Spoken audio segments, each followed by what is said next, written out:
The stars had always been silent. For thousands of years, humanity looked up at the night sky and wondered if they were alone. They built telescopes and sent radio signals into the void. They dreamed of finding others like themselves among the distant lights. Then, 62 years ago, they got their answer. The first contact was not gentle. A Valorian scout ship appeared in Earth's orbit without warning. It hung there for 3 days, watching, scanning, and studying the small blue planet below. When it finally made contact, the message was simple. You are not alone. Prepare yourselves. Humanity did prepare. They learned that the galaxy was old and full of life. Thousands of species had risen and fallen across millions of years. Great empires controlled vast stretches of space. And among them, the Valorian hegemony stood as one of the mightiest powers in the Orion Arm. The Valorians gave humanity the gift of faster-than-light travel. It was not done out of kindness.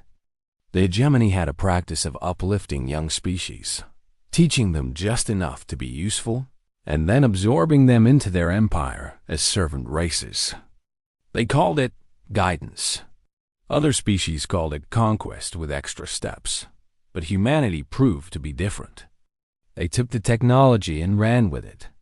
Within 6 decades, they had colonized 14 star systems. They built stations and cities on distant worlds. They created their own government, the Terran Union, and declared themselves a free people of the galaxy. The Valorians watched with growing annoyance. This was not how things were supposed to work. Now, on a cold steel station floating at the edge of human space, the moment of reckoning had arrived. Galactic Concord Station was a place of diplomacy and power. It hung in the darkness between stars, a massive structure built by species long since forgotten. Here, representatives from across the galaxy came to make deals, forge alliances, and sometimes deliver threats wrapped in polite words. Director Yuki Tanaka stood at the observation window of the Terran delegation quarters. She was a small woman with silver-streaked black hair and eyes that missed nothing. At 58 years old, she had served the Terran Union for over 3 decades. She had negotiated trade agreements, resolved border disputes, and talked her way out of more than a few dangerous situations. But she had never faced anything like this. Behind her, her aide, Commander Marcus Webb, reviewed the latest intelligence reports on his datapad. He was a tall man with dark skin and a soldier's bearing. Before joining the diplomatic corps, he had served 15 years in the Terran Navy. He still carried himself like a man ready for a fight. The Valorian delegation has arrived, he said. Ambassador Kethvoran is leading them personally. Tanaka did not turn from the window. How many ships? 12. All heavy cruisers. They brought their honor guard as well. About 200 soldiers. A show of force. They want us to know they mean business. Tanaka finally turned. Her face was calm, almost peaceful. They want us to be afraid. Webb looked at her. He had served with Tanaka for 5 years, and he still could not always read her. She had a way of staying calm when everyone else was panicking. It was either very reassuring or very unsettling, depending on the situation. Are we afraid? He asked. Tanaka smiled. It was a small smile, the kind that suggested she knew something others did not. No, Commander. We are not. The meeting chamber was a grand circular room with walls of polished black stone. Floating light orbs drifted near the ceiling, casting soft illumination over the assembled delegates. The Valorian delegation occupied one side of the room, their tall insectoid forms arranged in perfect military formation. Ambassador Kethvoran stood at their center. He was impressive by any standard. Nearly 3 meters tall, his body was covered in a gleaming carapace of deep blue and green. His forearms were folded across his chest in a posture that conveyed both authority and contempt. 2 large compound eyes studied the human delegation with cold calculation. The Valorians were an ancient race. They had conquered their first star system when humanity was still learning to make fire. They had built an empire spanning over 800 worlds.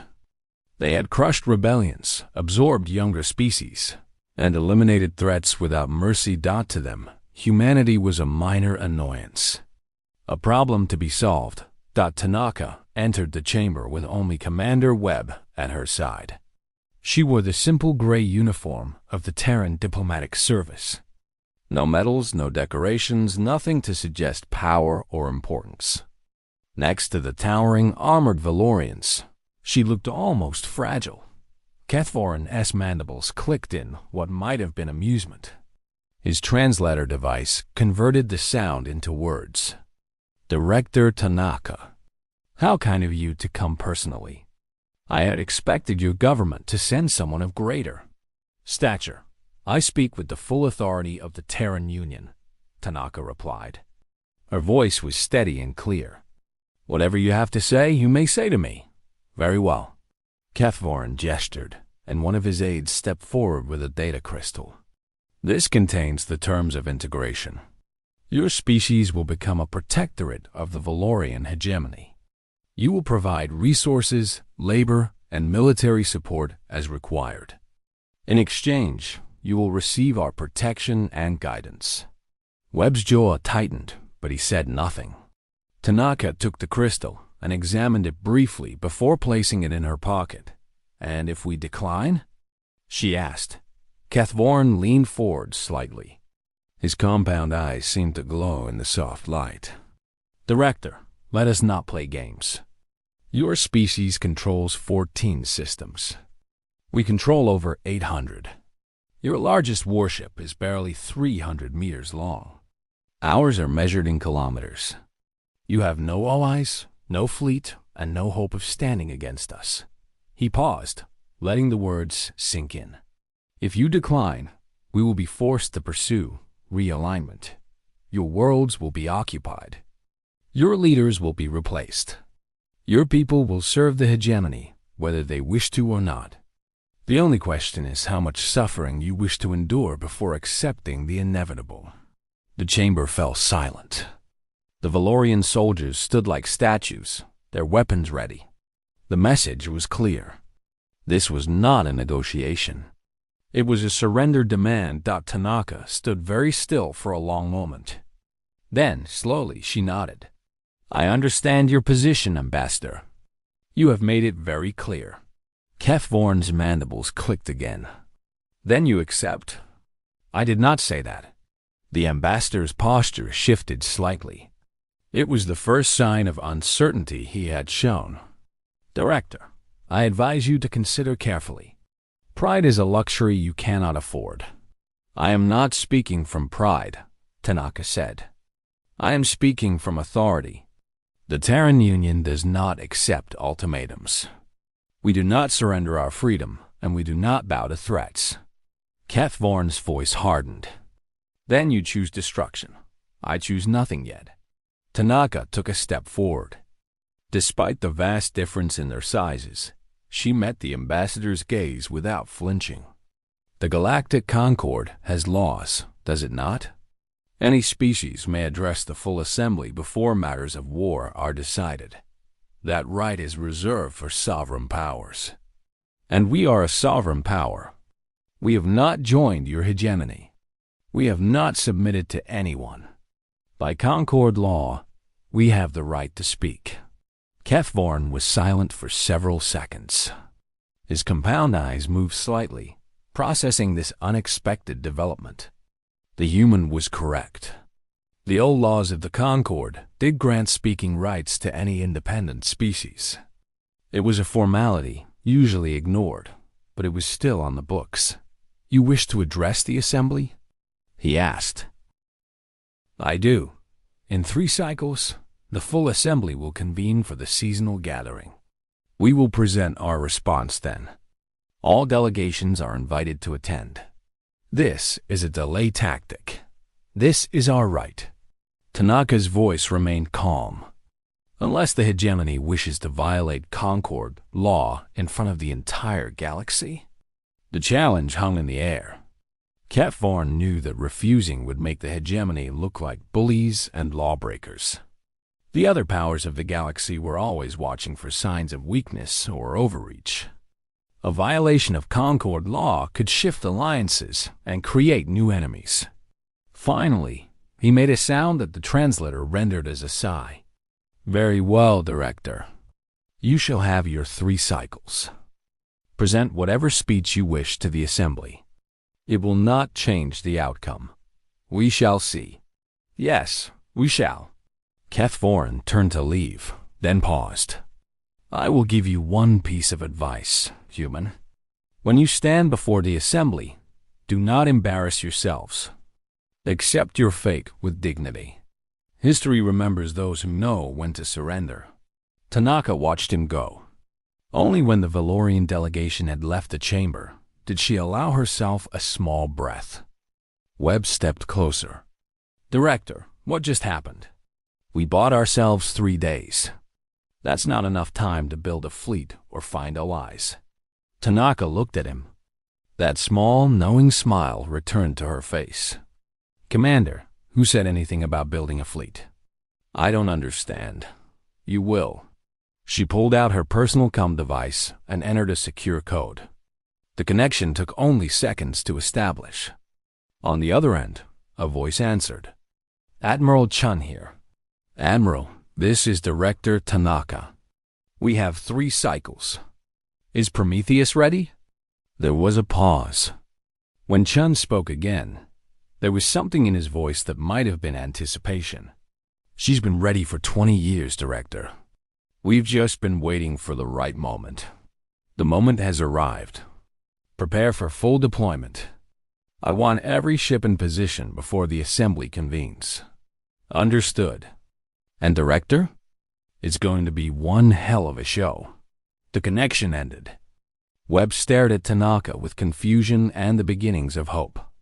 "Director, what is Prometheus?" Tanaka began walking toward the door. "It's humanity's answer, Commander.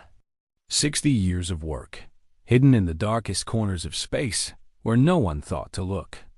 The Valorians believe we have nothing. They think we spent the last 6 decades building colonies and playing at civilization." She stopped and turned to face him. They were wrong. In the days that followed, the station buzzed with rumors and speculation. Word spread quickly through the diplomatic quarters that humanity had demanded an assembly hearing. Most species found this amusing. The tiny human faction, barely old enough to have earned their place among the stars, was going to make some kind of stand. Betting pools opened among the younger diplomats. How long would the humans speak before surrendering? Would they cry? Would they try to fight and be destroyed immediately? The odds were not in humanity's favor. Ambassador Kefvarn received regular reports from hegemony intelligence. They showed nothing unusual. Human space remained quiet. Their small patrol ships continued their normal routes. There was no sign of military buildup, no frantic communications, no indication that anything had changed. "They are in denial," Kefvarn told his staff. "It is common among primitive species. They cannot accept the reality of their situation, so they pretend it is not happening. In 3 cycles, they will stand before the Assembly, make some passionate speech about freedom and dignity, and then they will surrender." His second sub-ambassador Verith was less certain. The human director did not seem afraid. She seemed prepared. She was performing. Humans are emotional creatures. They believe that showing strength will somehow change their circumstances. It will not. And if they refuse to surrender even after the assembly, Kefvarn's mandibles clicked sharply. Then we will make an example of them. Their worlds will burn. Their species will serve us in chains. And every young race in the galaxy will learn what happens to those who defy the hegemony. Vareth nodded, but the unease did not leave his eyes. Something about the human director's calm confidence bothered him. It was not the desperation of the doomed. It was the patience of someone who was waiting. But for what? On the other side of the station, in the modest quarters assigned to the Terran delegation, Director Tanaka was reviewing files on her secure terminal. Commander Webb sat across from her, reading the same documents with growing amazement. "This is real?" he asked. "All of this?" "Every word. But how? The resources alone would be impossible to hide. The hegemony has spies everywhere. They monitor our shipyards, our communications, everything." Tanaka leaned back in her chair. "They monitor what we let them see. From the very beginning, from the moment we received FTL technology, we knew this day would come. The hegemony does not give gifts. They make investments. They expected us to be grateful servants, too weak and dependent to ever challenge them. But we weren't. No, we weren't." Tanaka called up a star chart on her display. "There are regions of space that the major powers ignore. Dead systems with no valuable resources. Empty voids between the spiral arms. Places where no one goes because there is nothing there." She zoomed in on one such region. It appeared completely empty. "That is where we built our future." Webb stared at the display. "Hidden shipyards. Secret fleets. All this time. Every colony we established was chosen not just for resources, but for secrecy. Every trade agreement was designed to fund projects that officially did not exist. And every piece of intelligence that leaked to the hegemony was information we wanted them to have. We played them. We survived. There's a difference." Tanaka closed the display. "Now, in 3 cycles, we show them who we really are. And the galaxy will never look at humanity the same way again." Webb sat in silence for a long moment. When he spoke, his voice was quiet. "What happens if it's not enough? What if even with everything we've built, they're still stronger?" Tanaka considered the question. "Then we fight anyway. We fight and we lose and we die free. That is the human way, Commander. We do not surrender. We do not kneel. We stand, even when standing seems impossible." She met his eyes. "But I do not think we will lose. I think when that ship enters the field, the Valorians will finally understand what they have been dealing with all these years. They will see what humans can do when our survival is at stake." "And what is that?" Tanaka smiled. This time, it was not a small, knowing smile. It was something fiercer, something proud. "Miracles, Commander. We work miracles." Outside the station, the stars continued their eternal watch. Somewhere in the darkness, unseen and unknown, a fleet was gathering. Ships that had never been registered in any database. Crews that had trained in secret for decades. And at their center, something vast and terrible and beautiful. Prometheus was waking up. And soon, the galaxy would tremble. The news traveled faster than light itself. Within hours of the confrontation between Ambassador Cathvorn and Director Tanaka, every major intelligence service in the galaxy knew what had happened. The humans had refused to submit. They had demanded a hearing before the full assembly. And they had done so without any visible fear. It was this last detail that troubled the analysts most. On Valoria Prime, the heart of the hegemony, intelligence officers gathered in their underground command center. Massive screens displayed everything they knew about humanity. Star charts, fleet compositions, industrial output, population data. All of it painted a picture of a young, weak species that had no business challenging a galactic power. Senior Analyst Korath stood before the main display, his forearms moving rapidly as he cycled through data streams. He was one of the hegemony's best minds, responsible for tracking dozens of emerging species. Humanity had been his assignment for the last 30 years. "The analysis is complete," he announced to the assembled officers. "Human military capacity remains minimal. Their known fleet consists of approximately 40 patrol vessels, none exceeding 300 meters in length. Their shipyards are designed for civilian construction. They have no orbital defense platforms capable of stopping a determined assault. Fleet Commander Zethral, a scarred veteran of 100 campaigns, studied the display with skepticism. Then, why did their representative show no fear? The human female should have been trembling before the ambassador. Humans are emotional creatures, another officer suggested. Perhaps she was simply too proud to show weakness. Pride does not change reality. The weak know when they are weak. Even if they refuse to admit it openly, their behavior betrays them. This one showed nothing. No trembling, no sweating, no elevated heart rate. Our sensors confirmed she was completely calm. Korath brought up additional data. There are some irregularities in our intelligence picture. Minor gaps that have accumulated over the years. What kind of gaps? Missing data. Sectors of human space that we have not been able to survey properly. Our drones report system errors when they enter certain regions. Our informants occasionally reference projects or locations that do not appear in any official records. Zethral leaned forward. Are you suggesting the humans have been hiding something? I am suggesting that we may not know everything. The gaps are small, individually insignificant.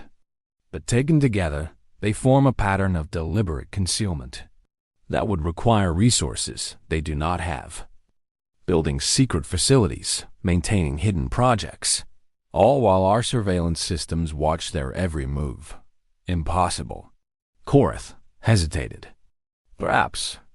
But there is one other detail that concerns me. It brought up a new file. It contained fragments of intercepted communications, partial data from captured devices, and reports from various informants. All of it centered on a single word. Prometheus, Zethral read. What is this? We do not know. The name appears in scattered references going back decades. It is never explained, never detailed. Our translators suggest it refers to an ancient human myth, a figure who stole fire from the gods and gave it to mortals. A myth? They named a secret project after a myth? Humans often do this. But the frequency of references has been increasing. And 2 years ago, one of our deep cover agents reported something strange before we lost contact with him. Lost contact? He disappeared. His last message mentioned Prometheus. He said he had found it. He said we had made a terrible mistake. The chamber fell silent. Zethral stared at the display for a long moment. You think the humans are building something? I think we should consider the possibility. Based on a myth, some missing data, and one dead spy? Korath's compound eyes met the commander's gaze. Based on the fact that their representative smiled when Ambassador Kethvorin threatened to destroy her entire species. That is not the smile of the desperate. That is the smile of someone who knows something we do not. The meeting ended without resolution. Zethral ordered increased surveillance of human space, but he remained unconvinced. The humans were clever, he admitted, but they were not clever enough to hide an entire military program from the greatest intelligence service in the galaxy. Or so he believed. The Valorians were not the only ones paying attention. Across the galaxy, in stations and ships and hidden listening posts, other species were analyzing the same information. The Galactic Concord was a web of alliances and rivalries, and any shift in power affected everyone. The Core 3 Collective, a federation of synthetic beings, ran probability calculations in their distributed network minds. They had no love for the hegemony, which viewed artificial life as an abomination. If the humans could somehow weaken Valorian power, it might create opportunities. Analysis suggests human survival probability at 2.3%, one of their network nodes reported. However, the behavioral data is anomalous. The human representative's confidence does not match their apparent military situation. Possibility of bluff, another node responded. Evaluated. Human psychology does not support this interpretation. Their cultural patterns show that they bluff poorly. When humans pretend to be stronger than they are, physiological indicators appear. Director Tanaka showed none. Alternative explanations? Unknown factor present. Something we have not accounted for. The collective decided to observe carefully and prepare contingencies for multiple outcomes. The Rithani Consortium, the trading empire of reptilian merchants, was more direct in their approach. Their ambassador, a cunning female named Celestia, requested a private meeting with Director Tanaka. They met in a small chamber off the main diplomatic hall. Celestia was covered in golden scales that shifted color with her mood. Right now, they were a deep, curious orange. "You interest me, Director," she said, her forked tongue tasting the air. "The hegemony has crushed species far more powerful than yours. Yet you stand before them and refuse to yield. Is that so strange? It is unprecedented. In 4,000 years of Valorian expansion, no species at your level of development has ever refused integration." They all saw the mathematics. They all understood the hopelessness of resistance. Tanaka poured herself a cup of water from the table between them. Perhaps they lacked imagination. Celestia's scales shifted to a brighter orange. "I think you know something. I think you have a secret. And I would very much like to know what it is. Would you? The consortium has no love for the hegemony. They tax our trade routes and interfere with our business. If there were a way to adjust the balance of power, we would be interested in supporting it. With ships? With resources, credits, information. We are merchants, Director. We do not fight wars, but we do make investments." Tanaka considered this. "And what would you want in return?" "Favorable trade agreements with Terran space. Access to your markets. Perhaps some exclusive contracts. You want to profit from our survival. We want to profit from everything. It is our nature." Celestia leaned forward. "But I cannot invest in something I do not understand. Tell me what you are planning. Show me that you have a chance, and I will commit consortium resources to your cause."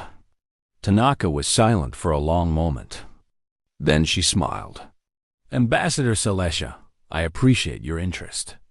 But I cannot reveal our plans to anyone. Not because I do not trust you, but because secrecy is the foundation of everything we have built. Then you do have something." "I did not say that. You did not need to. Your refusal confirms it."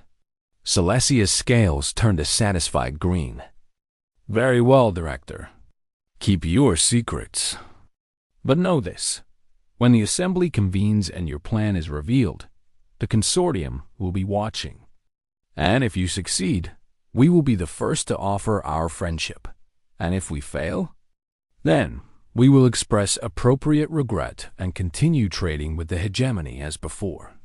We are pragmatic creatures, Director. Surely you understand." "I do." Celestia rose to leave, then paused at the door. "One more thing. The hegemony is not as confident as they pretend. Their intelligence services are scrambling to understand why you are not afraid. They have detected gaps in their surveillance. They know something is wrong, even if they cannot admit it. Thank you for the information. Consider it a free sample. When this is over, you will owe me a full trade negotiation." She left, and Tanaka sat alone in the quiet chamber. The game was becoming more complex. Soon, it would not be possible to hide anything anymore. That was fine. The time for hiding was almost overdone in the depths of human space, far from any known shipping lanes. The true nature of humanity's secret was taking shape. The Prometheus. Yards occupied a region of space that did not officially exist. It appeared on no star charts. No commercial vessels had ever passed through. The only way to find it was to already know where it was.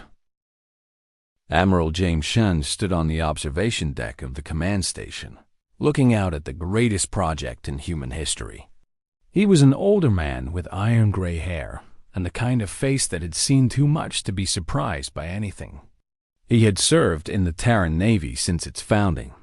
He had watched humanity grow from a single world to 14 systems. And for the last 20 years, he had commanded the most important secret in the galaxy. Below him, in the endless darkness of space, the ships were gathering. The Prometheus herself dominated the view. 23 kilometers of armored hull, bristling with weapons that had never been tested in combat. Her construction had taken 40 years, beginning when humanity first realized that the hegemony would eventually come for them. She was not just a ship. She was a statement. Around her, the rest of the fleet was assembling. 12 Colossus-class carriers, each one 5 kilometers long, capable of deploying hundreds of fighters. 40 Warden-class battlecruisers, the backbone of any serious naval force. Over 200 support vessels, from destroyers to supply ships to electronic warfare platforms. A fleet that no one knew existed. Captain Sarah Rodriguez entered the observation deck and stood beside Chun. She was his second in command. A brilliant tactician who had spent her entire career preparing for a war that most people did not believe was possible. Final assembly is complete, Admiral. All ships report ready for deployment. Crew status? Full combat readiness. They have been waiting for this moment their entire lives. Chun nodded slowly. So have I. When I was a young officer, I watched the Valorians take the Mandari system. A peaceful species, artists and philosophers. They refused integration. The hegemony burned their homeworld to ash. 17 billion dead in a single day. I remember reading about it. Reading about it does not capture what it was like. The broadcasts, the screams, and then the silence. Just silence from a world that had been alive for millions of years. Chun's hands tightened on the railing. I swore that day that humanity would never suffer the same fate, that we would find a way to survive, no matter what it took. And we did. He turned to face her. But survival is not the same as victory. When we enter that field, when the hegemony sees what we have built, everything changes. Either we convince them that war would cost too much, or we fight the most powerful empire in the Orion Arm. Rodriguez met his gaze. We are ready to fight, Admiral. Every person in this fleet knows what is at stake. They would rather die free than live as slaves. I know. I chose them for that quality. Chun looked back at the Prometheus. But I do not want them to die. I want them to live. I want humanity to take its place among the powers of the galaxy, not as servants, but as equals. Then we make them believe. We show them that the cost of subjugating humanity is higher than the cost of leaving us alone.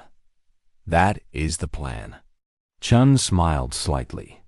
Director Tanaka always said that diplomacy is just war with better manners.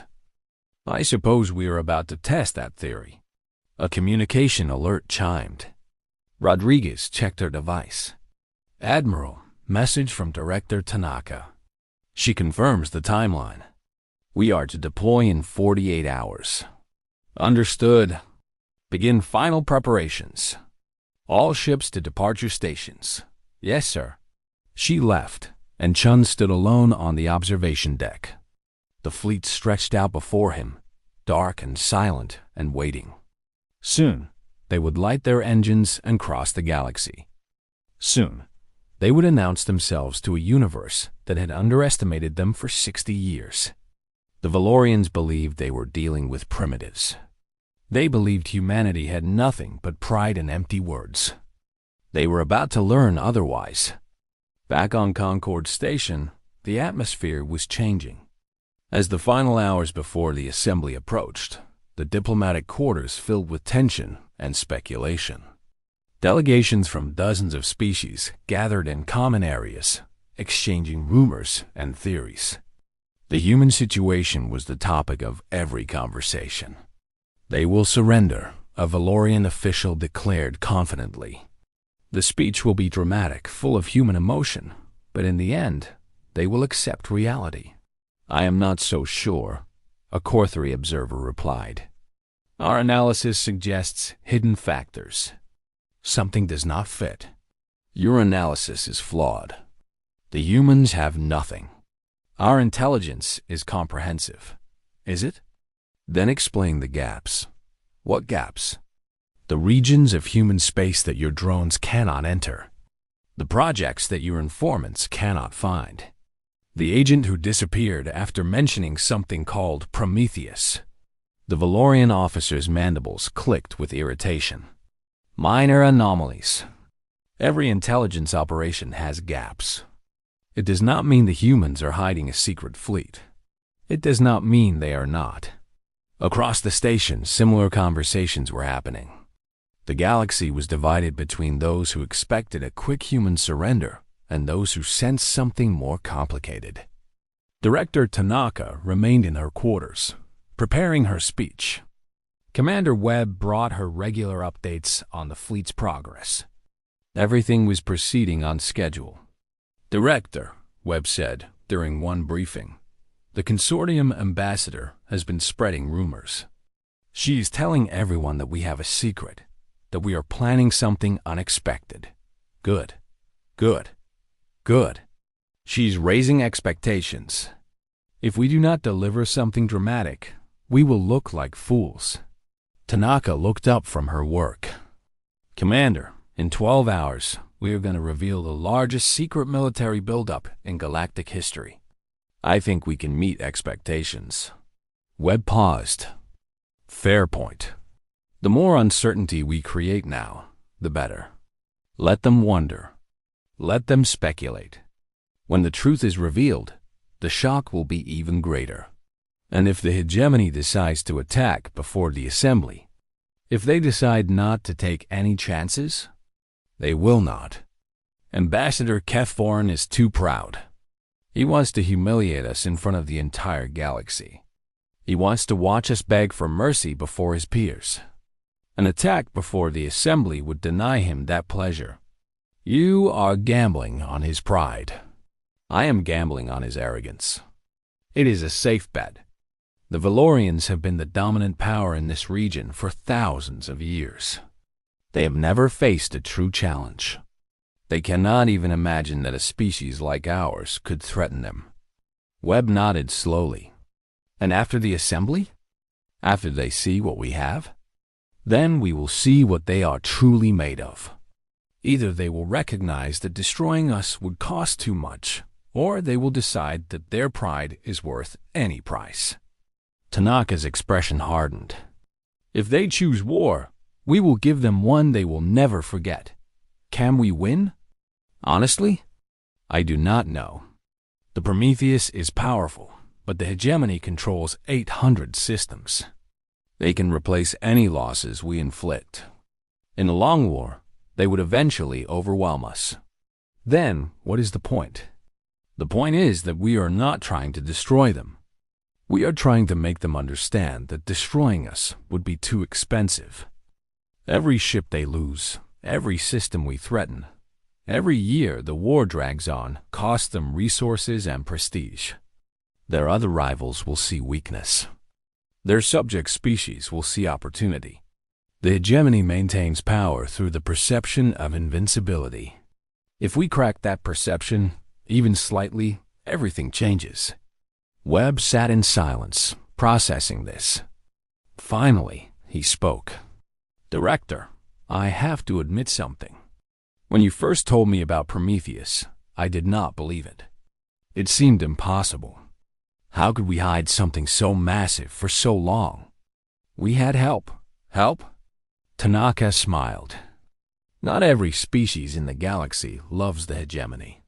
Some of them remember what it was like to be free. Some of them still dream of a galaxy where the strong do not simply devour the weak. They could not act openly, but they could look the other way. They could lose certain reports. They could provide certain materials without asking too many questions. We have secret allies. We have species who want the same thing we want. Whether they become true allies will depend on what happens next. The hours passed. The fleet moved through hyperspace, crossing distances that would have taken centuries at slower speeds. On Concord Station, the delegations prepared for what everyone expected to be a historic moment. Only a few knew just how historic it would be. And somewhere in the darkness between stars, a ship the size of a mountain continued its journey toward destiny. Prometheus was coming, and nothing would ever be the same. Then we attack, Zethral said. We destroy them now, before they can build more. And what would that cost us? Zethral paused. The cost is irrelevant. They have challenged us. They must be punished. The cost is never irrelevant. The Chancellor's voice was cold. How many ships would we lose? How long would the campaign take? And while our fleets were occupied crushing humanity, what would our other rivals be doing? They would not dare. They would dare exactly as much as they thought they could get away with. The Korthari have been waiting for a weakness to exploit. The Rithani would immediately begin funding resistance movements in our outer territories. Even our subject species would start wondering if the hegemony is as invincible as we claim. The chamber was silent. The humans have done something clever, the Chancellor continued. They have created a situation where attacking them hurts us more than leaving them alone. If we destroy them, we prove that we can be defied. If we let them stand, we prove that we can be reasoned with. Either way, our reputation suffers. So we do nothing? We do something far more difficult. We adapt. The Chancellor rose from his seat. The humans will be treated as equals. We will withdraw the integration demand and pursue diplomatic relations instead. We will publicly acknowledge that they have earned their place among the powers of the galaxy. Kethvorn's mandibles clicked with disbelief. Chancellor, this is unprecedented. We have never faced a situation like this. Unprecedented situations require unprecedented responses. The Chancellor looked around the chamber. Make no mistake, I am not happy about this.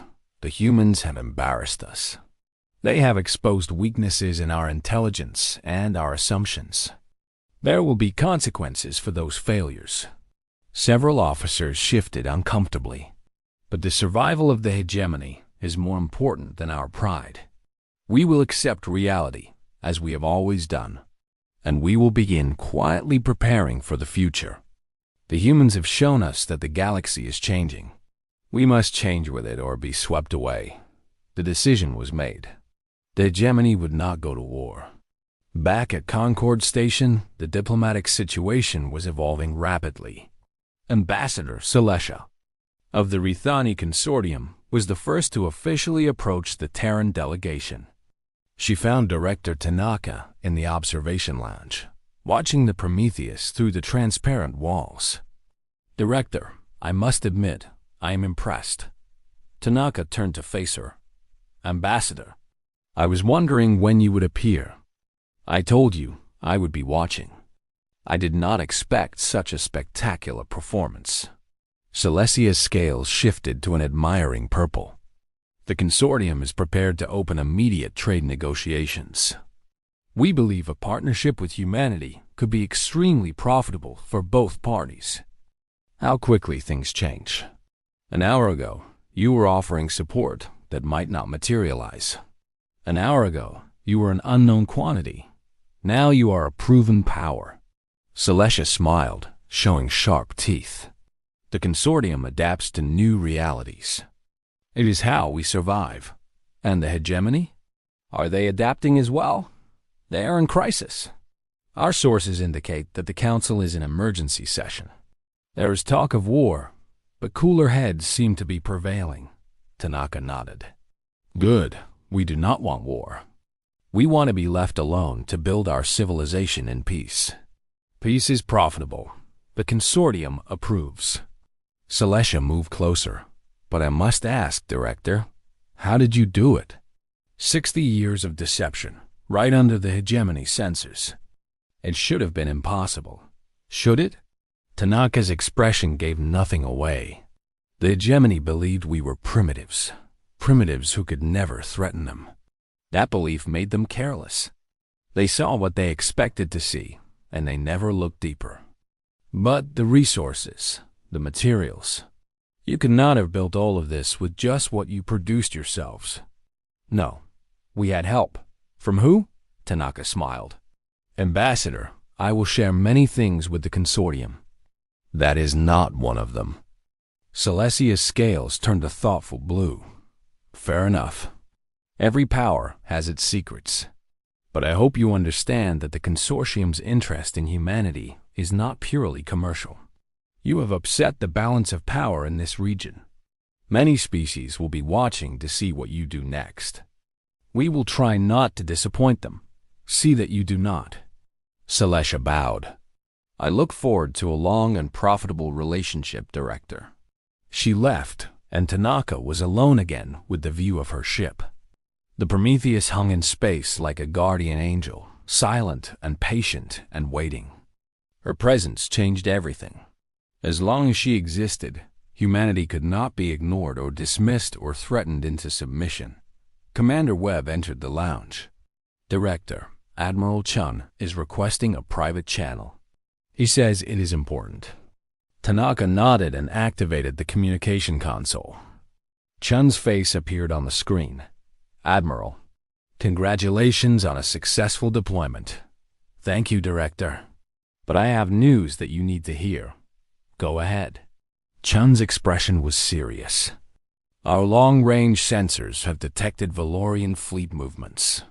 Multiple battle groups are being recalled from the outer territories and consolidated at staging areas near their core worlds.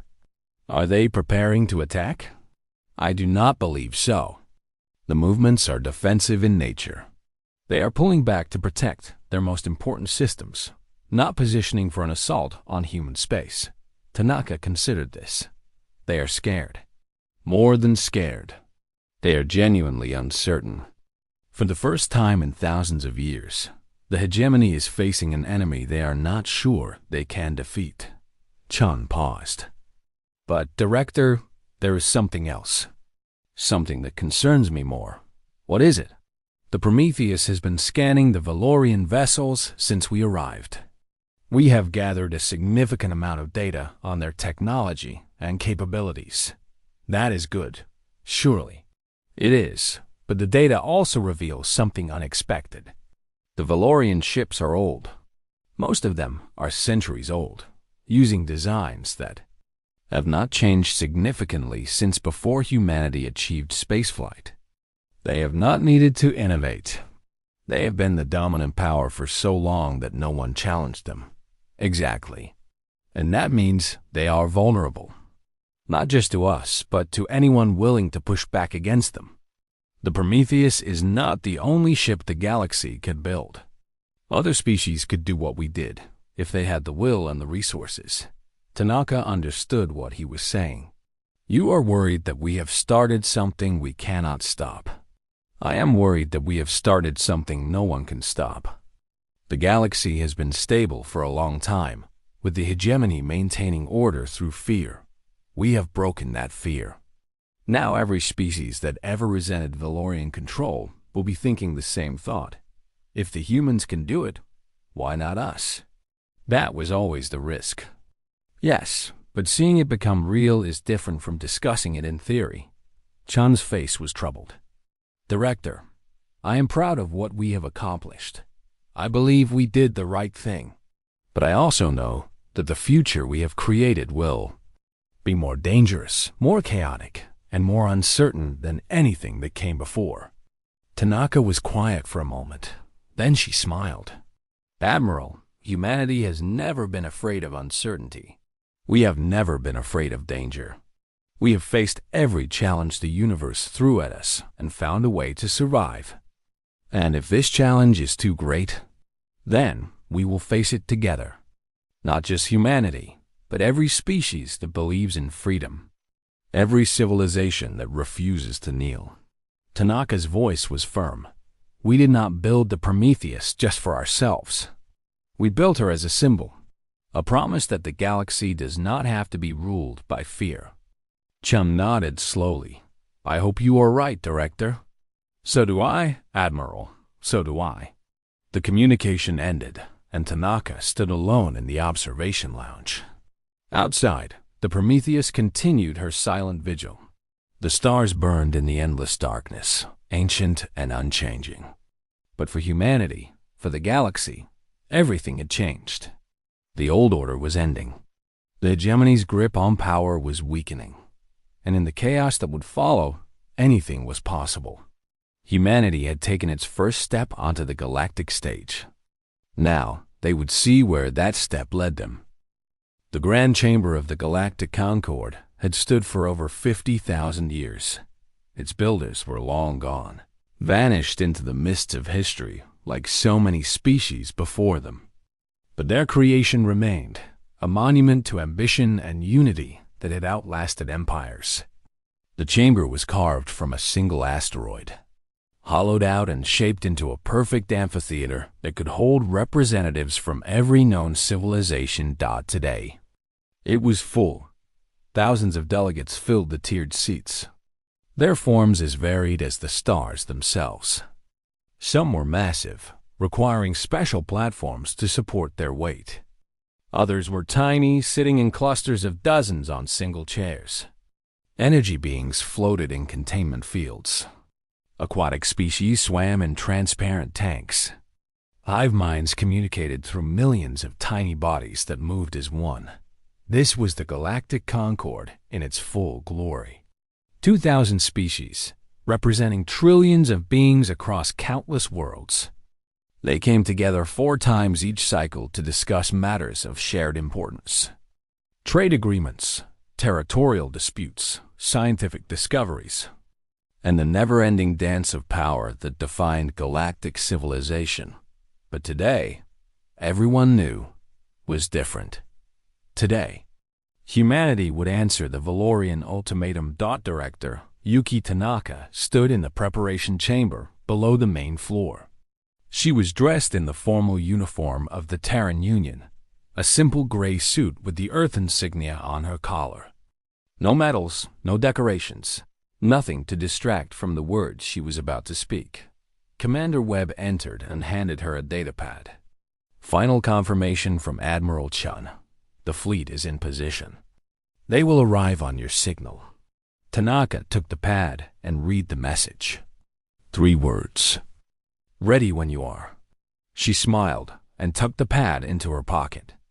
How does the chamber look? Packed. Every seat is filled. There are delegations here that have not attended an assembly in centuries. Everyone wants to see what happens. And the Valorians? Front row, center section. Ambassador Kethvorin brought his entire staff. They also positioned their escort fleet in formation outside the station, visible from the main display. A reminder of what we are supposed to be afraid of. Good. Let them show their strength. It will make the contrast more impressive. Webb hesitated. Director, are you nervous at all? Tanaka considered the question. No. I stopped being nervous years ago when I accepted that this moment was coming. We have done everything we can. The rest is beyond our control. What if they do not believe us? What if they think the Prometheus is a trick or an illusion? Then we will demonstrate that it is not. The Admiral has authorization to fire a warning shot if necessary. A warning shot? From a ship that size? Just one. Across the bow of the Valorian flagship. Non-lethal, but impossible to ignore. Tanaka straightened her collar. I do not expect it will come to that. When they see her, they will believe. A chime sounded. It was time. Tanaka walked toward the entrance to the main chamber. Webb fell into step behind her. Together, they climbed the stairs toward the light, the moment she emerged onto the floor. The chamber fell silent. The Terran delegation podium was small and modest.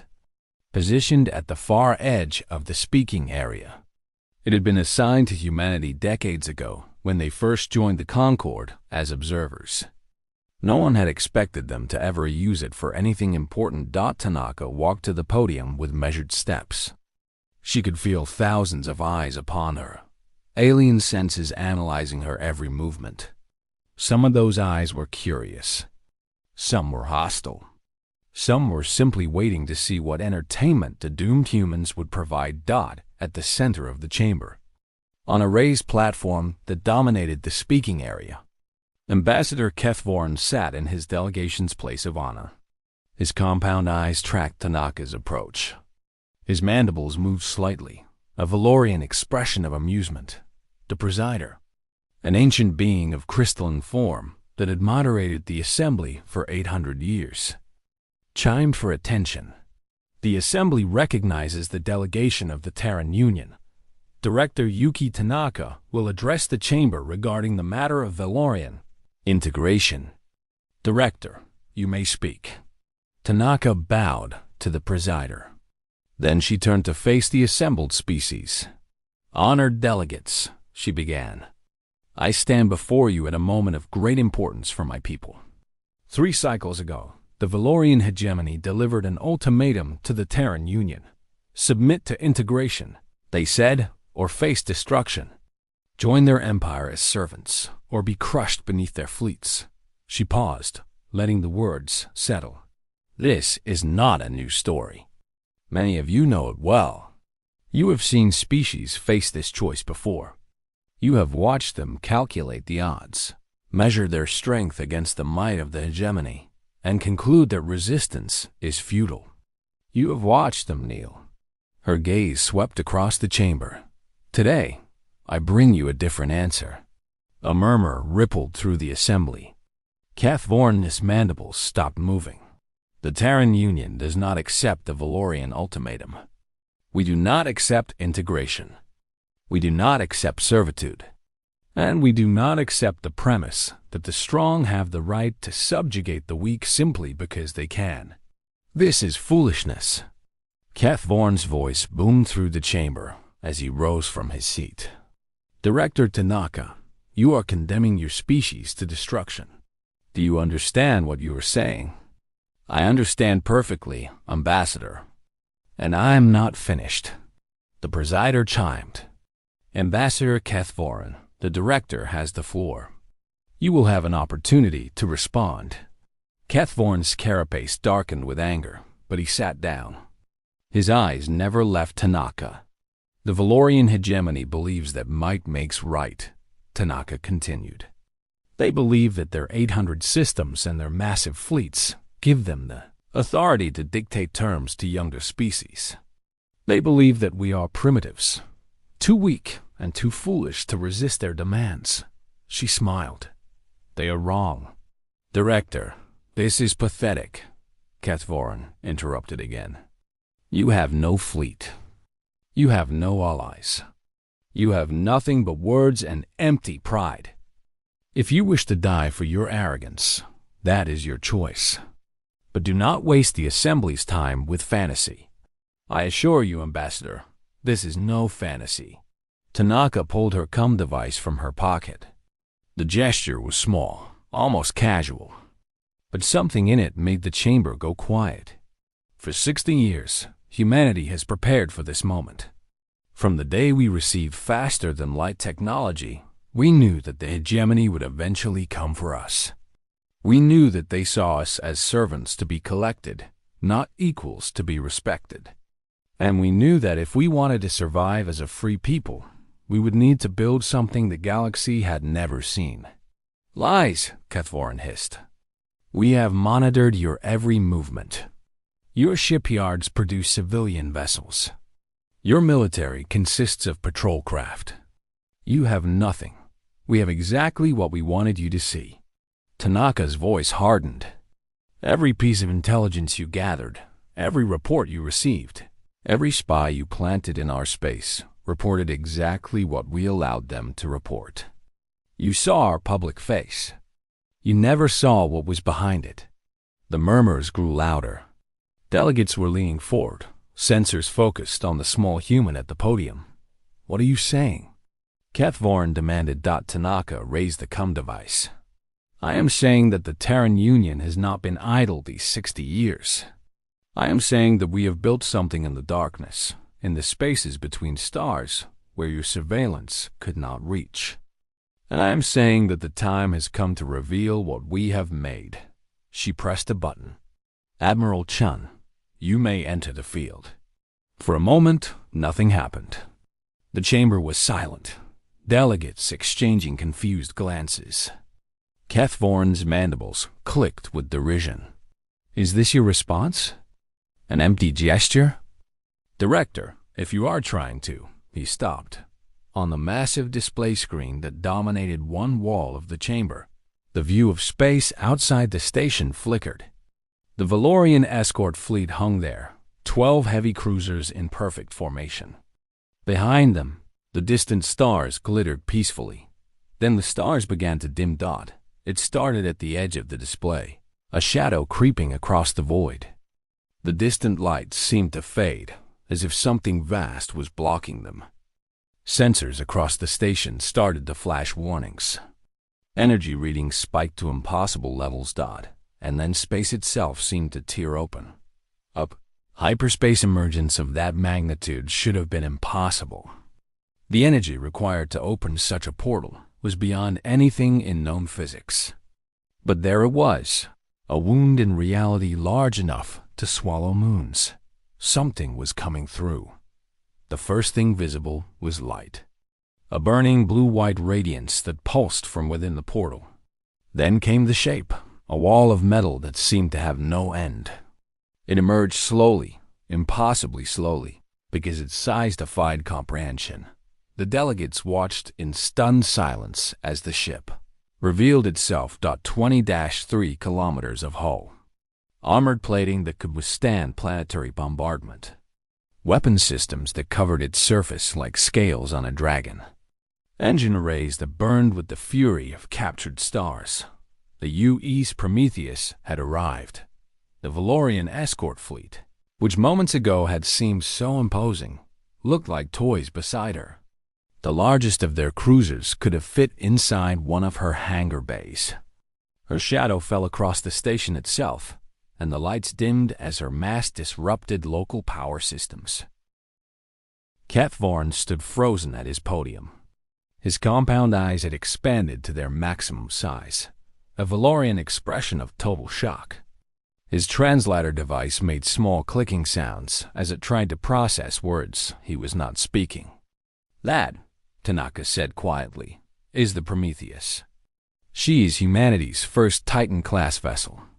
23 kilometers of answer to every species that has ever tried to tell us what we cannot do." The display showed more shapes emerging from hyperspace behind the Prometheus. Smaller vessels, though that word felt wrong for ships that were each kilometers long. They poured through the portal in perfect formation, one after another, until the space around the station was filled with steel and fire. 12 Colossus-class carriers, Tanaka continued. 40 Warden-class battlecruisers. 218 support vessels. The combined fleet that humanity has spent 60 years building in secret. The chamber had descended into chaos. Delegates were shouting, crying out, scrambling to their feet. Some were trying to contact their home governments. Others were simply staring at the display in disbelief. The presider chimed repeatedly, trying to restore order. Finally, the ancient being's voice cut through the noise. "Silence. The assembly will have order." Slowly, the chamber quieted. But the tension remained, thick enough to taste. Tanaka had not moved from her podium. She stood calm and composed, as if revealing a secret fleet was something she did every day. "I understand your shock," she said. "Believe me, we intended it. For 60 years, we let the galaxy believe we were weak. We accepted the contempt of greater powers. We endured the mockery of those who thought themselves our superiors. And all the while, we built."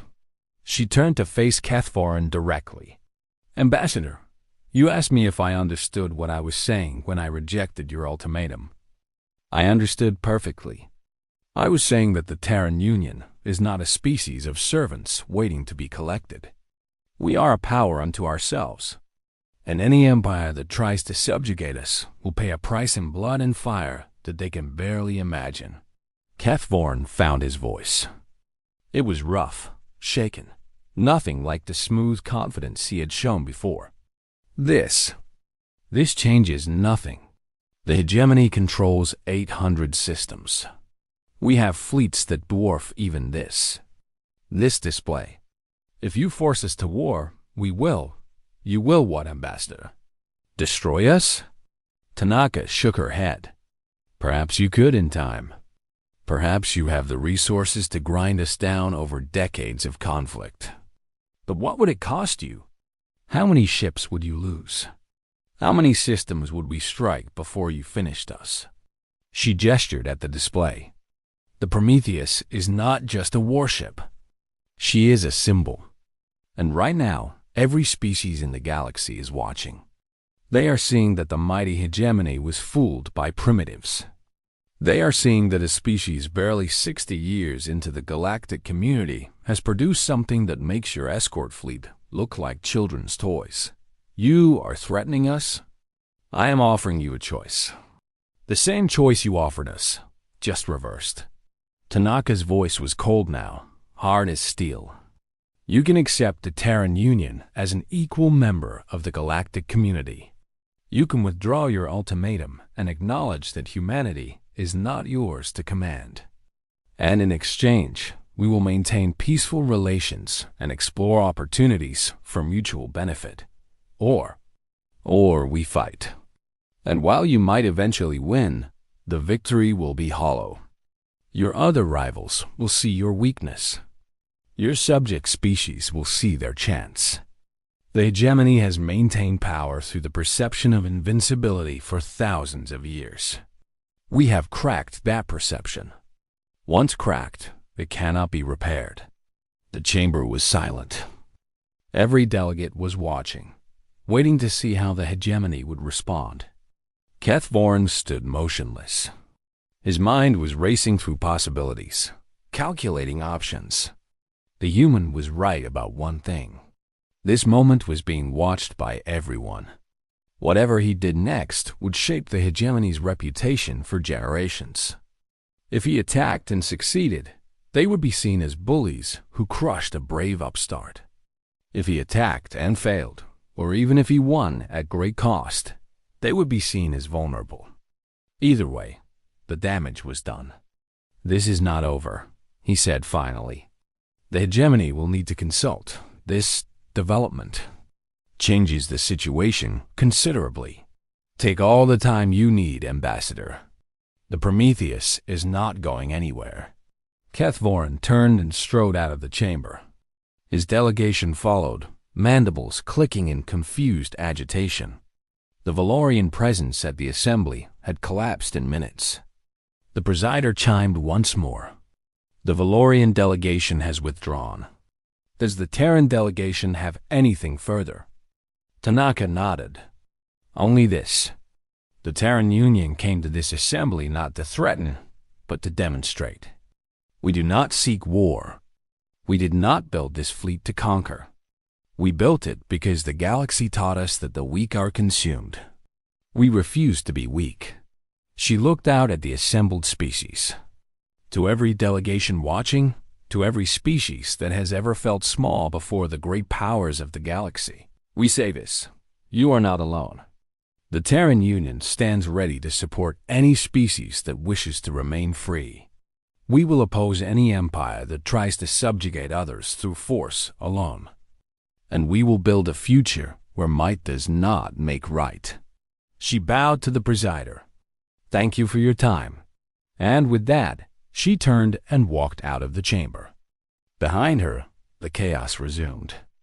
But it was a different kind of chaos now. Not the panic of confusion, but the excitement of possibility. Delegates were rushing to make contact with the Terran representatives. Alliance offers, trade proposals, and expressions of support flooded the communication channels. The galaxy was changing. Outside the station, the Prometheus hung in the darkness like a sleeping giant. Her weapons were silent, her engines idling. She had made her point without firing a single shot. But if necessary, she was ready. Commander Webb caught up with Tanaka in the corridor. His face was a mixture of relief and amazement. "Director, that was incredible. I have never seen anything like it." "Neither has the galaxy, Commander." "That was rather the point. What happens now?" Tanaka paused at a window.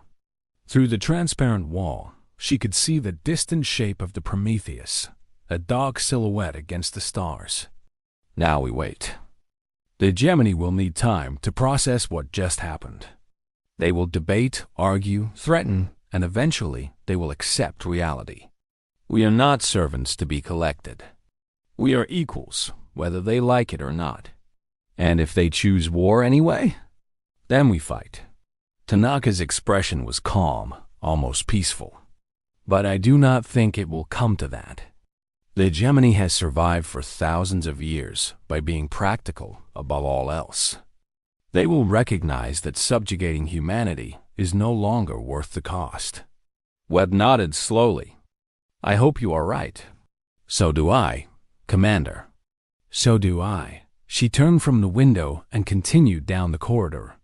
Behind her, the galaxy continued to spin, stars burning in the endless darkness. But for humanity, everything had changed. They were no longer children among the stars. They had announced themselves as players, and the game was only beginning. Admiral James Chun stood on the bridge of the Prometheus and watched the universe change. The bridge was the heart of the great ship, a vast circular chamber located deep within its armored core. Holographic displays covered every surface, showing sensor data, fleet positions, and the faces of officers coordinating 1,000 tasks. Hundreds of crew members worked at their stations with quiet efficiency, the product of decades of training for this single moment. Through the main display, Chun could see Concord Station hanging in space before them. It looked small from here, a toy structure that could fit inside one of his ship's hangar bays. The Valorian escort fleet had pulled back, creating distance between themselves and the Prometheus like frightened animals retreating from a predator. "Admiral," Captain Rodriguez reported from her station. "All systems nominal. The fleet is in formation and holding position. No hostile actions detected from the Valorian vessels." "They will not attack," Chun said. "Not yet. They are still trying to understand what they are looking at." He could not blame them. Even after 20 years of watching the Prometheus take shape, he sometimes struggled to believe what humanity had built. The ship was not just large. It was a statement written in metal and fire, a declaration that humanity refused to be victims of a hostile galaxy. The construction had begun before Chun was even an admiral. In those early days, he had been a junior officer, tasked with overseeing supply convoys to the hidden shipyards. He remembered the first time he saw the skeletal framework of the Prometheus, just a spine of steel floating in the darkness. It had seemed impossible then. It still seemed impossible now.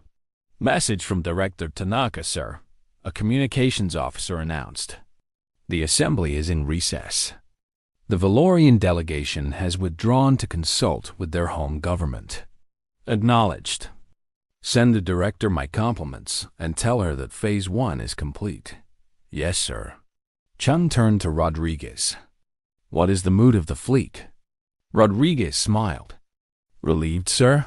Excited. For most of these crews, this is the first time they have operated outside of hidden space.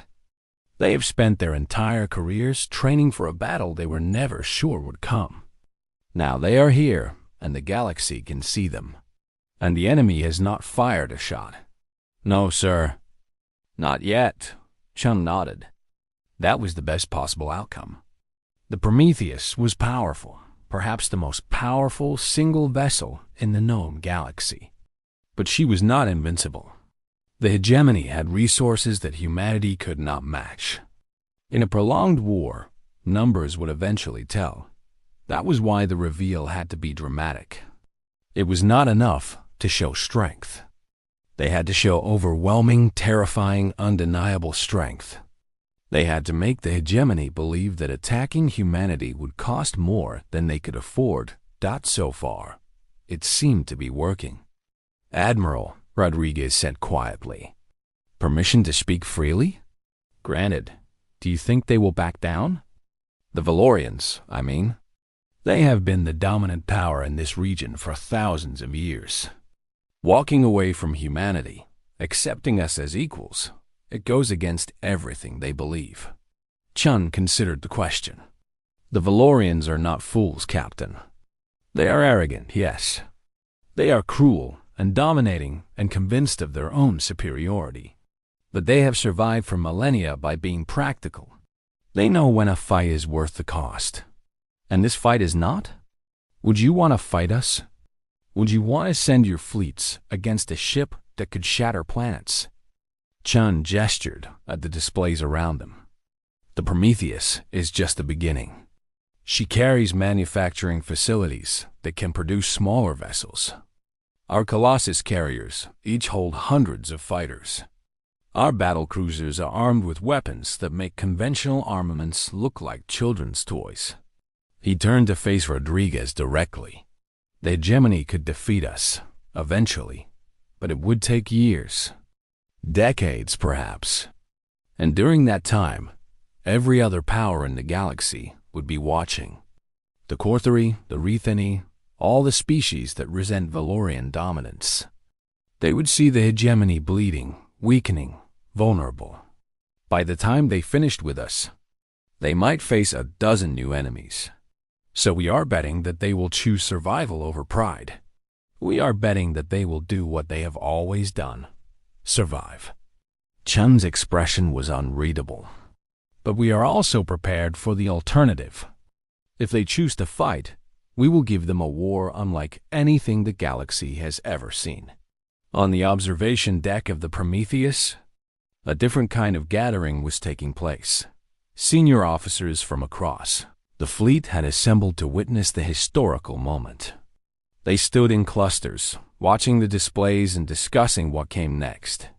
Many of them had known each other for decades, bound together by the shared secret of humanity's hidden strength. Commander Elena Vasquez stood near the main window, looking out at the distant shape of Concord Station.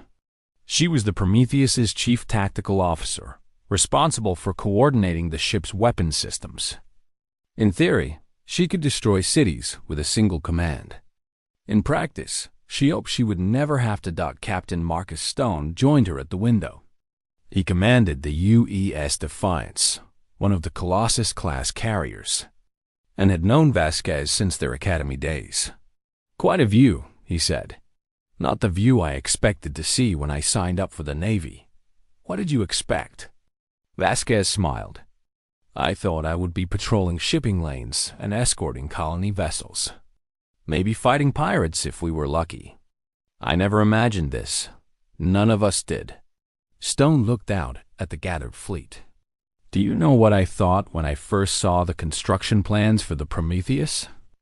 I thought it was a joke. Some officer's fantasy project.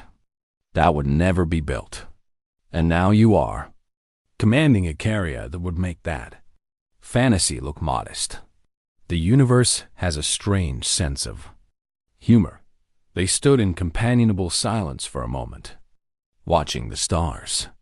"What do you think the Valorians are feeling right now?" Vasquez asked. "Fear, confusion, anger." Stone considered. "Mostly anger, I think. They are not used to being surprised. They have spent thousands of years as the dominant power in this region. Every species they encountered either submitted or was destroyed.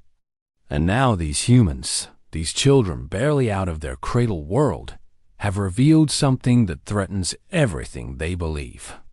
They might do something stupid. They might.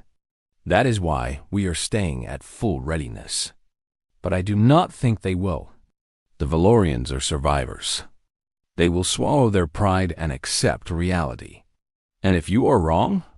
Stone turned to face her. His expression was calm, almost peaceful. If I am wrong, then we fight. And we show the galaxy what humanity can do when our survival is at stake. The reaction across the galaxy was immediate and overwhelming. On worlds thousands of light years away, species that had never met a human watched the recordings with amazement. The images were everywhere, spreading through communication networks faster than any official message could travel. A ship the size of a mountain, emerging from hyperspace to challenge the mighty hegemony. On Valoria Prime, the Hegemony Council met in emergency session. The chamber was filled with shouting, accusations, and demands for explanation. How had the humans hidden this? How had their intelligence services failed so completely? Who was responsible for this disaster? Ambassador Keth Voran stood before them, his carapace pale with stress. The humans are more capable than we believed, he admitted. They have clearly been planning this for decades. Their entire public presence was a deception that you failed to detect. Fleet Commander Zethral accused. You assured us they had nothing. You said they would surrender. I reported what our intelligence indicated. If there were failures, they were in our surveillance systems, not in my analysis. Excuses. The hegemony has been humiliated before the entire galaxy. The Supreme Chancellor, an ancient Valorian whose carapace had turned silver with age, raised one of his 4 hands for silence. Enough. We cannot change what has happened.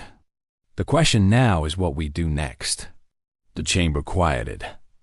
Every eye turned to the Chancellor. The humans have revealed their strength. It is considerable, more considerable than any of us imagined.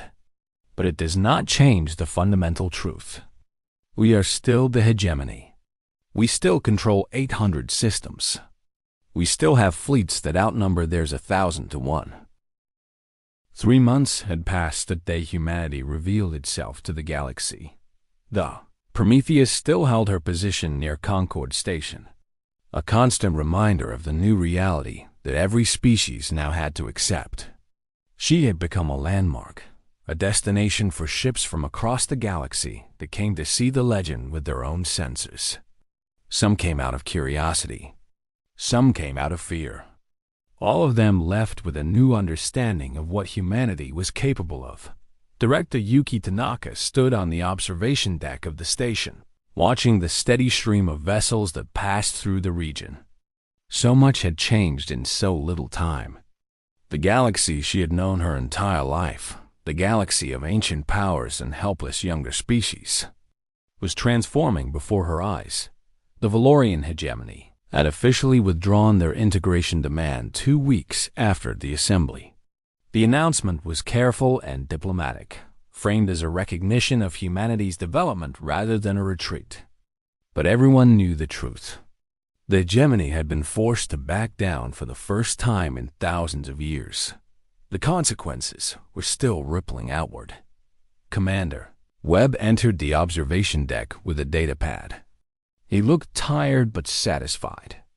The last 3 months had been the busiest of his career, and he had handled every challenge with growing confidence. Director, the final delegation has arrived. The Corthery Collective is ready to sign the Mutual Defense Agreement.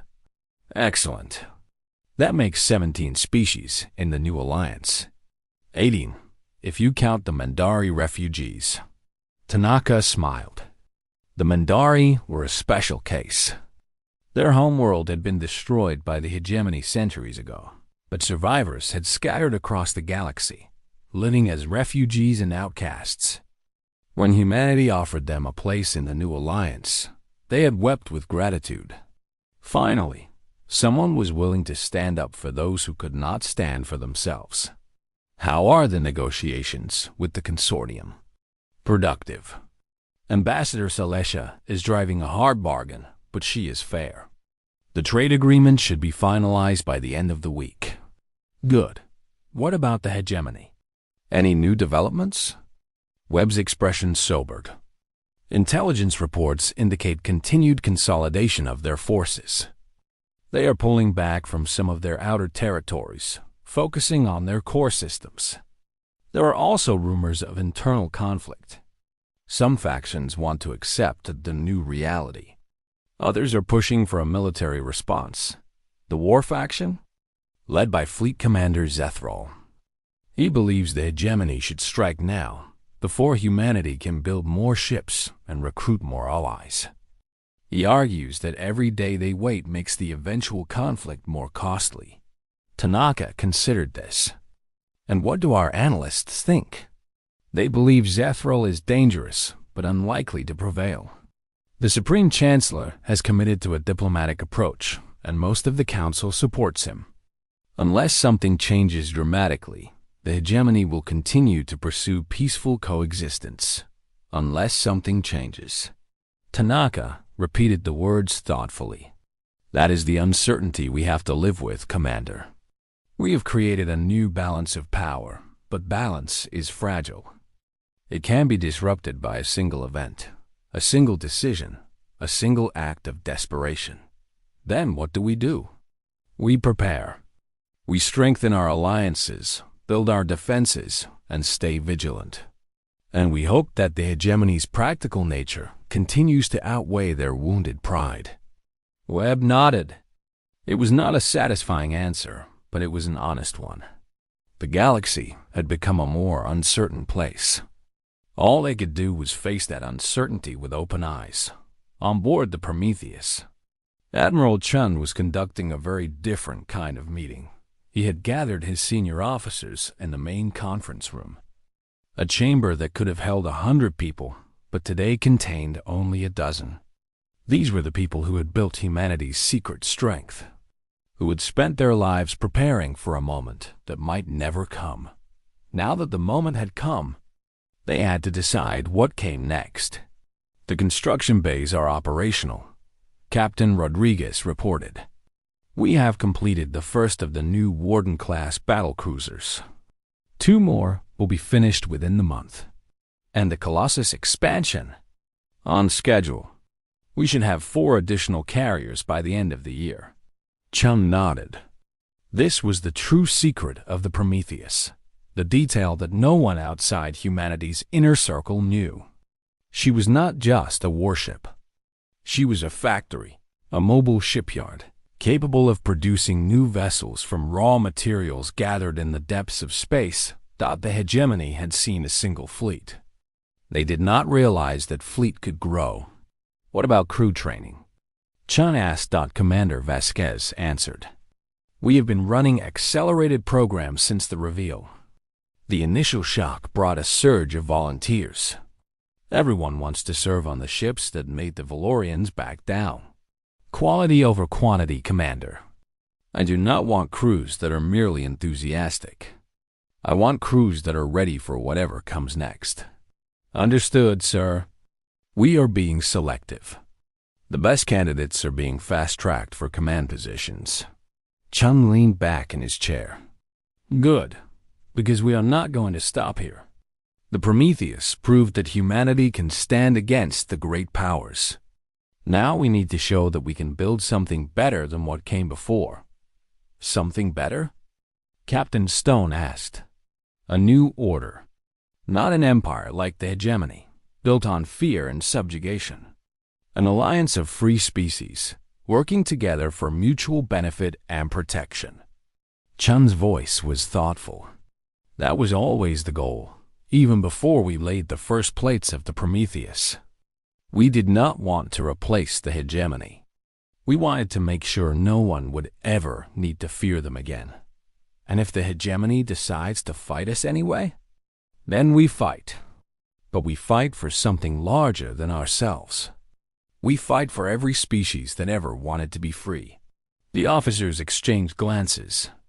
They had spent their careers preparing for war. Now they were being asked to prepare for something more difficult. Peace. But they were human. They would find a way. Across the galaxy, the news of humanity's rise continued to spread. On distant worlds, Species that had never encountered a human studied the recordings with fascination. The Prometheus had become a symbol, proof that even the smallest could stand against the mighty if they had the courage and the wisdom to prepare. Some species were inspired. They began their own secret projects, their own hidden preparations.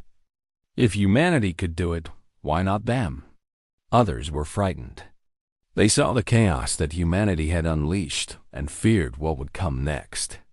The old order, for all its cruelty, had been stable. The new order was uncertain, dangerous, unpredictable, and some, like the hegemony, were simply angry. On Valoria Prime, Fleet Commander Zethral stood before the Supreme Chancellor in a private audience chamber. The room was ancient, its walls carved with the names of every fleet commander who had served the hegemony across the millennia. Zethral's name was among them. He had earned it through victory after victory, conquest after conquest. Now he faced the possibility that his legacy would be one of defeat without battle. Chancellor, I must protest this course of action. We are treating the humans as equals when they should be ash and memory. The Chancellor studied him with ancient eyes. Commander, I understand your frustration. The humans have humiliated us. They have exposed our weaknesses and damaged our reputation. But anger is not a strategy. Attack is a strategy. We still have the forces to crush them. The Prometheus is impressive, but it is one ship. Our combined fleets could overwhelm it through sheer numbers. At what cost? How many ships would we lose? How many systems would they strike in retaliation? And while we were occupied with the humans, what would our other rivals do? Zethral's mandibles clicked with frustration. You repeat the same objections. At some point, Chancellor, we must accept that maintaining our position requires sacrifice. We maintained our position for thousands of years without such sacrifices. We did so by being smarter than our enemies, not by throwing lives away in pointless wars. This war would not be pointless. It would restore our authority. Would it? The Chancellor rose and walked to the window. Outside, the capital city stretched to the horizon, a testament to millennia of Valorian civilization. Commander, let me tell you something that the history texts do not record. 500 years ago, we faced a similar situation. A species called the Kethrani developed weapons that could threaten our core worlds. They were few in number, but technologically advanced. I have never heard of the Kethrani. Precisely. We destroyed them. Every world, every station, every ship. We erased them from history. The Chancellor's voice was heavy. It took us 40 years and cost us 300 million lives. And when it was over, we had won nothing but enemies. Every species in the galaxy watched what we did to the Kethrani and swore secretly that they would never let us do the same to them. We are still here. They are not. We are still here, but we are weaker than we were. The Kethrani War exhausted our resources and turned potential allies into potential enemies. We have spent 5 centuries rebuilding what we lost. The Chancellor turned to face Zethral. The humans are not the Kethrani. They are stronger, smarter, and more prepared. A war with them would not take 40 years. It might take centuries. And when it was over, assuming we won, what would be left of the hegemony? Zethral was silent. I understand your desire for revenge, Commander. I share it. But I will not sacrifice the future of our species to satisfy wounded pride. We will adapt to this new reality. We will find other ways to maintain our influence. And we will wait. Wait for what? The Chancellor's compound eyes glittered. Wait for the humans to make a mistake. Wait for their alliances to fracture. Wait for opportunities that will inevitably arise. We have existed for millennia, Commander. We can be patient. It was not the answer Zethral wanted, but it was the answer he received. He bowed and left the chamber. his carapace dark with suppressed anger. The Chancellor watched him go, then turned back to the window. Patience was wisdom. But patience had limits. And somewhere in the darkness of the hegemony's future, a reckoning was waiting. Back at Concord Station, Director Tanaka was preparing for the most important ceremony of her career. The Grand Chamber had been transformed for the occasion. Banners representing 17 species hung from the walls, their colors bright against the ancient black stone. Delegations filled the seats, buzzing with anticipation. Today, the Terran Alliance would be officially founded. Tanaka stood at the central podium, looking out at the assembled representatives. There were familiar faces among them. Ambassador Celestia of the Rathani, who had been one of the first to offer support. The Core 3 network nodes, glowing softly in their containment fields. The Mandari survivors, their tentacles waving with emotion, and there were others. Species she had never met before the reveal, who had seen humanity stand and decided to join something larger than themselves. Admiral Chun watched from the side of the chamber, along with a delegation of officers from the fleet. The Prometheus was visible through the window behind him, a constant presence that reminded everyone why they were here. The presider chimed for attention. The assembly recognizes Director Yuki Tanaka of the Terran Union. Director, you may proceed. Tanaka took a deep breath. Distinguished delegates, representatives of free species across the galaxy, we gather today to create something new. Not an empire built on conquest, but an alliance built on choice. Not a hierarchy of strong over weak, but a partnership of equals. She looked around the chamber. For millennia, the galaxy has been ruled by fear.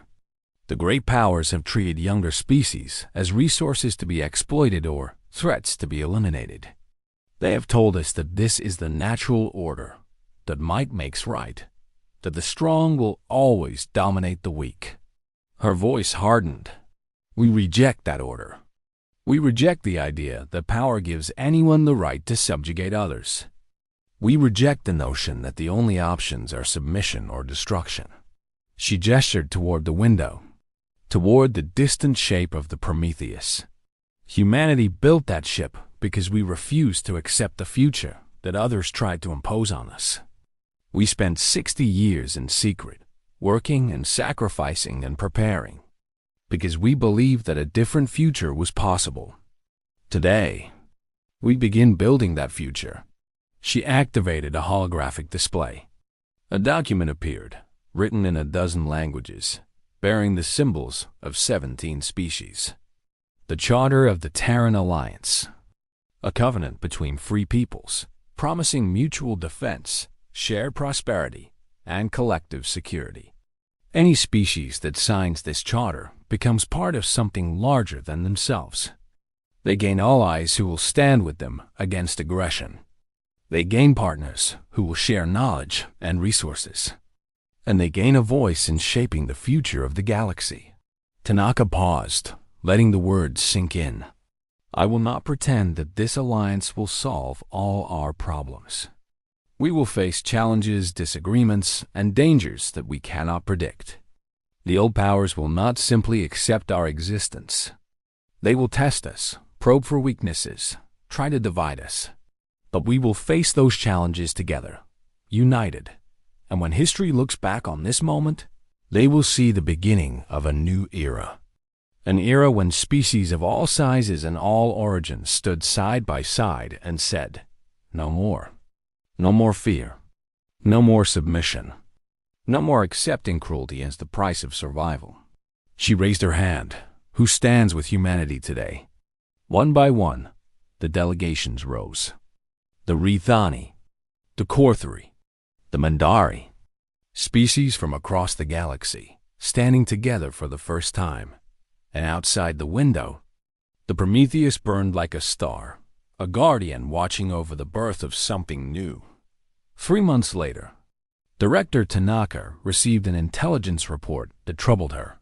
She was in her quarters on the station. reviewing the endless stream of information that came with leading an interstellar alliance. Most of it was routine. Trade agreements, diplomatic disputes, resource allocations. The work of civilization. But this report was different. Commander Webb had brought it personally, his face grave. "Our agents in hegemony space have picked up something strange," he said. "Deep scans of the Valorian shipyards. They are building something." Tanaka set down her datapad. "They are always building something. Not like this. The energy signatures are enormous.